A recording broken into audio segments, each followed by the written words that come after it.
అందరికీ నమస్కారం. Welcome to Telugu world. ఓ తండ్రి తన ఇద్దరు కుమార్తెలను హత్య చేసి ఆ తర్వాత అతను తనకు తాను ఆత్మహత్య చేసుకున్నారు. ఈ ఘటన సంగారెడ్డి జిల్లా కొండపూర్ మండలం మల్కపూర్ గ్రామంలో చోటు చేసుకుంది. పోలీసులు ఇచ్చిన వివరాల ప్రకారం ఏంటి అంటే మల్కపూర్ గ్రామానికి చెందిన సుభాష్ కు కొన్నేళ్ల క్రితం పెళ్లి జరిగింది. అతని ప్రస్తుతం మారిన్ ఆరాధ్య అనే ఇద్దరు కూతుర్లు కూడా ఉన్నారు. అయితే కుటుంబ కలహాల కారణంగా భార్య కొన్ని రోజుల క్రితం వాళ్ళను వదిలేసి వెళ్ళిపోయినట్లుగా తెలుస్తుంది. అయితే భార్య తమను వదిలి వెళ్ళిపోవడాన్ని సుభాష్ జీర్ణించుకోలేకపోయాడు. దీంతో మనస్తాపానికి గురై ఆత్మహత్య చేసుకోవాలని నిర్ణయం తీసుకున్నాడు.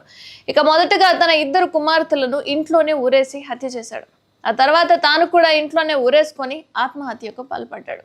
వారిని గమనించిన స్థానికులు పోలీసులకు సమాచారం ఇచ్చారు. ఇక స్థానికుల సమాచారంతో ఘటనా స్థలానికి చేరుకున్న పోలీసులు మృతదేహాన్ని పోస్ట్మార్టం నిమిత్తం హాస్పిటల్కి తరలించారు. ఇక ఈ ఘటనపై కేసు అయితే నమోదు చేసుకున్న పోలీసులు ప్రస్తుతం దర్యాప్తు చేపట్టారు. ఇక ఒకే కుటుంబంలో ముగ్గురు మృతి చెందడంతో ఆ కుటుంబంలో విషాద ఛాయలు అలుముకుంటున్నాయి. ఏ కుటుంబంలో అయినా సరే సమస్యలు అనేవి ఉంటాయి, కానీ ఈ సమస్యలని అంతం చేయాలి అంటే ఆత్మహత్య ఒకటే కారణమా? ఏం చేయాలంటారు? కామెంట్ చేయండి.